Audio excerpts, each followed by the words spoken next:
You know, so you feel behind. So you're doing a lot of catching up, and you're pretending to know shit you don't know too. You know, just so you can like fit in. Yeah, you know what I'm saying? No, it's a. So it's all that shit going on. Oh my God, you just took me back. Because for me, it wasn't as much as the English.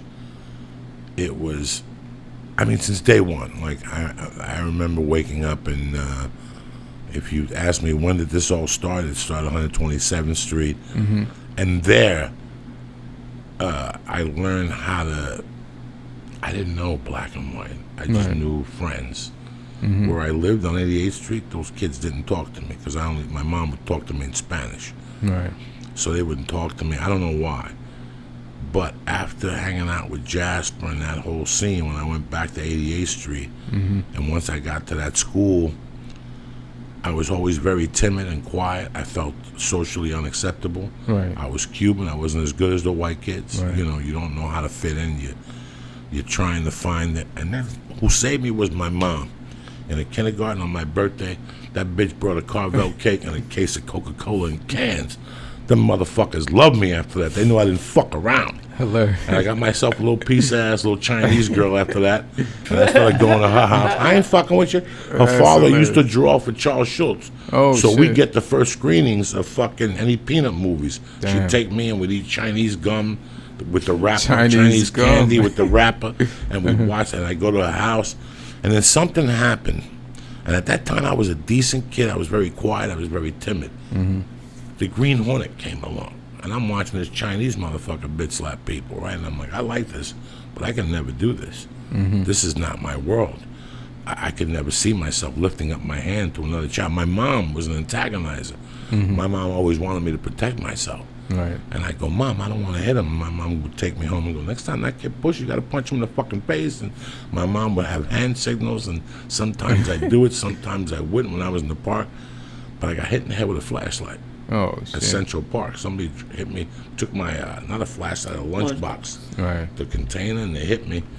And that changed my game because I didn't like that feeling of getting beaten the fuck up. Now I get it why my mom's saying you got to slip and bitch slap a motherfucker. But it was too late. I got the stitches. So after that, my hook was being crazy. So if you jumped off the 3rd floor, I jumped off the 5th floor. Right. If you fought 2 guys, I fought 3 guys. If you hit them with 1 egg, I hit them with 3 eggs. Right. I was one of those motherfuckers. And then I went up to 148th Street. And that's the melting pot. I was black, Puerto Rican, Irish, a couple Jews, a couple Germans. Everybody got along. It's like Do the Right Thing. Do the Right Thing is a beautiful movie because it's about people just talking out loud. But deep down inside, we all get along with one another. We have to communicate with one another every fucking day. I got to go to your Korean store. You got to walk by me to get fucking shoes. You know, there's interaction. No, there's interaction that you don't know about. Even though I'm sitting on the corner going, those fucking Puerto Ricans, those fucking niggas. Meanwhile, I'm at the corner with him, hugging him, giving him $1 so he'd get a bottle. Right. Because that's how I roll. But you follow me? They get along. You just get along. And that's where I got that little melting pot is where I just got hit. Like, I knew that you had to back your friends. Right. You know, if you want to be fucking whatever, if somebody's fucking with Lee and I'm there and there's 8 motherfuckers, you want people to not fuck with you, jump in for Lee and bitch slap him. That's it. Right. You're the leader of this crew now. You're giving orders. You're hanging out with the other leaders and shit. So that's the way I knew. I never knew it was about being funny. Right. I never had an idea. That came in later on at 13, The Odd Couple. But like jumping from the 4th window when somebody jumps from the 3rd, that shit is funny. Like, you're doing a lot of funny shit, but you don't know how much you're entertaining people. You know, you're entertaining people more than scaring the shit out of them. You know what I'm saying? Like like you were the crazy, funny motherfucker. You know, but you're identifying with the crazy part. But people are like, this motherfucker's entertaining. I like to hang around this motherfucker. He's amazing. Do you remember the 45 singles? Yeah, the records. Yeah, the records. Okay. My mom had a jukebox at the bar. So when the 45 singles were done, she'd keep them in a box. When I went to her record shop, I'd take the 45 singles and put them in a bag and take them home. She go, what are you going to do? I'm going to listen to them. I won't listen to them.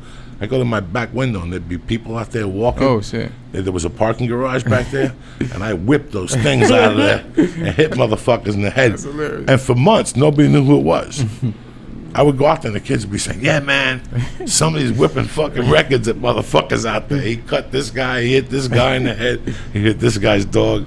And finally, one day I told like these 3 little gangsters, I go, if I tell you a secret, you won't say nothing. I'm like, I'm the motherfucker that's been launching those 45s out the window. And they're like, come on.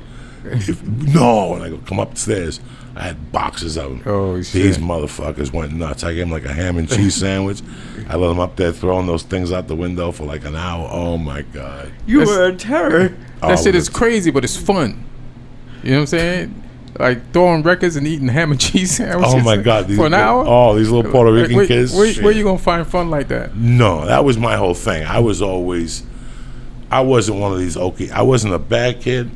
I just loved to rock. Right. Like at that age, even at that age with the broken English, I was a professional. In New York City, they had trees, but in the spring, they would come with these fucking dirt balls. They were these little fertilizer fucking Arab balls. That's how they built the World Trade Center, with these little things, and they were like man-made dirt, and they put it around the tree, and then it would, after it rained, it would sink in and break in. Right. Those things, when they hit you, they would hit you. They hurt a little bit, but they blow up.